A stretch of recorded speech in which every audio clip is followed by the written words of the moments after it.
ET English, the unique English language learning feature of the Education Times. This recording is brought to you by Achini Abegunwadana and her team at London Academy of Speech. The Education Times comes to you every week with the Sunday Times, a leading publication of Vijaya Newspapers Limited.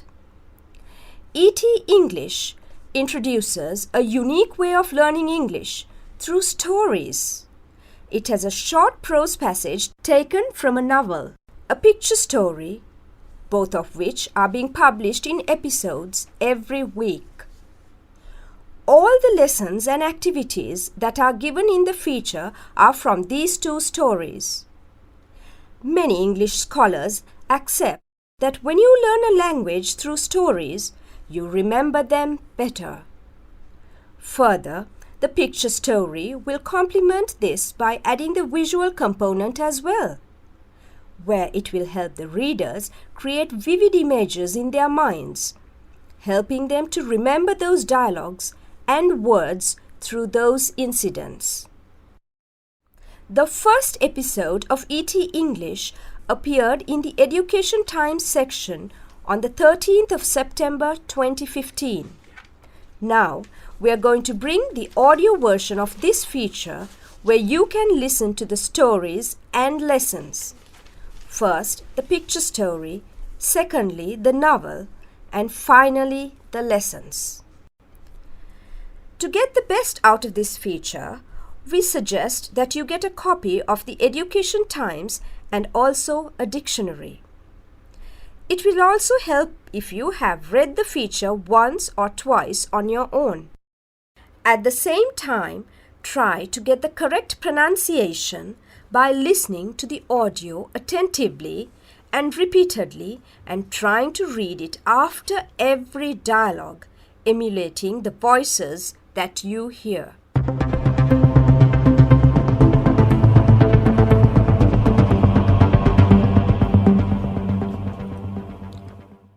You will now listen to the ET English lesson number 66 that appeared in the Education Times section of the Sunday Times on the 18th of December 2016. This page will be uploaded to the ET English website on the 26th of December 2016.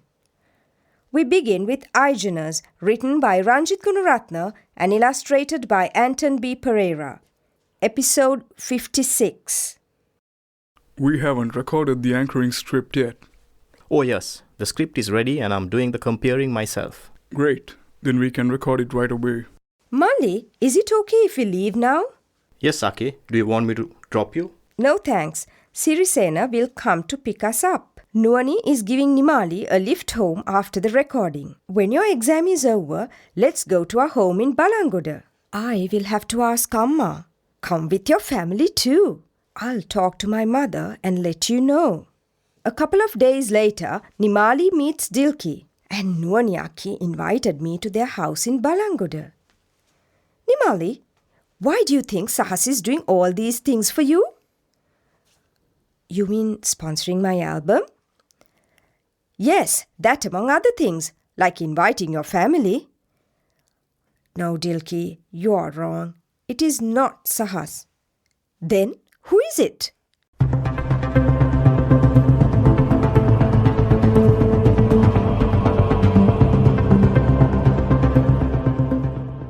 Let's now listen to the new short story by Asghar Hussain, Ha Pa Six Fellow, Episode 1.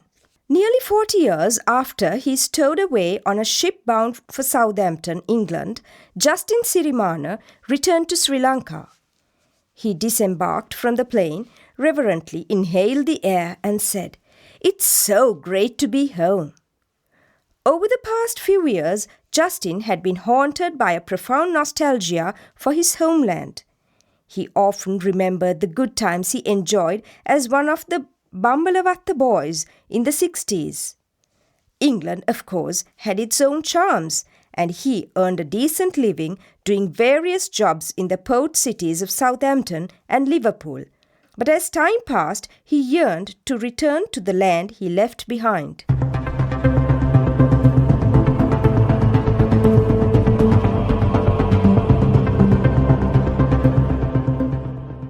Let's now look at the lessons for this week. Activity 1. Read the text and answer the questions. 1. Who returned to Sri Lanka? 2. From which country did he return to Sri Lanka? 3. How did he come? 4. How long did he stay overseas? 5.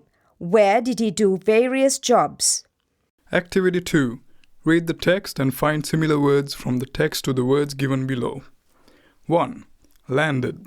2. Respectfully. 3. Reminiscence. 4. Attractions. 5. Desired. Activity 3. Read the text and give 8 examples, each of nouns, adjectives and prepositions. An example is given for each column. Nouns: ship. Adjectives: great. Prepositions: in. Activity 4. Read the picture story and match the language functions in column A with the examples in column B. Column A, language functions. 1. Making an offer. 2. Making a polite refusal. 3. Making a suggestion. 4. Asking for an explanation. 5. Making a clarification. Column B, examples. A. When your exam is over, let's go to our home in Balangoda. B. No thanks, Sirisena will come to pick us up. C. You mean sponsoring my album? D. Yes, Akki, do you want me to drop you? E. Nimali, why do you think Sahas is doing all these things for you? The word bank for this week. Most of the meanings given are relevant to the context of the stories. 1. Script. The written text of a song, movie, drama, etc. 2. Compere. A person who introduces the performers or contestants in a variety show. 3. Sponsor. A person or organization that pays for or contributes to the costs involved in staging a sporting or artistic event in return for advertising. 4. Among. Situated more or less centrally in relation to. Several other things. 5. Stow away. It's a phrasal verb, to hide in a ship or a plane in order to travel secretly. 6. Bound. Headed towards. 7. Southampton. An industrial city and seaport on the south coast of England in Hampshire. Population about 234,800 in 2009. It lies at the end of Southampton Water, an inlet of the English Channel opposite the Isle of Wight. 8. Disembark. Leave the ship, aircraft or train. 9. Reverently, with deep and solemn respect. 10. Inhale. Breathe in.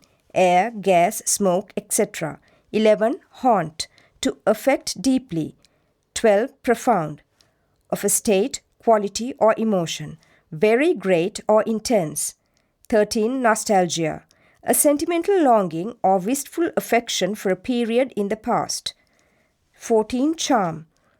The power or quality of delighting, attracting or fascinating. 15. Decent. Satisfactory, conforming with generally accepted standards of respectable or moral behavior. 16. Yearn. Have an intense feeling of longing for something, typically something that has lost or been separated from. The answers for last week's lessons. Activity 1. 1. He could hear the young ones screech as they got closer. 2. The eagle released its talons. 3. He fell on a large rock near the nest. 4. Because the eagle's eyes seemed to be ablaze. 5. He asked the eagle how it could treat him like that. Activity 2. 1. The scarecrow. 2. The scarecrow and the eagle. 3. The eagle. 4. The scarecrow. 5. The eagle. 6. The eagle. 7. The scarecrow. 8. The scarecrow. 9. The eagle. 10. The scarecrow. Activity 3. 1. The scarecrow asked how it could treat him like that. 2. The scarecrow asked whether he didn't betray the birds so that the eagle could have a great feast. 3. The eagle said that it was true. 4. The eagle said that he was just a useless scarecrow. 5. The eagle said that he knew only one thing that he was good for. Activity 4. 1. D. 2E, 3A, 4C, 5B.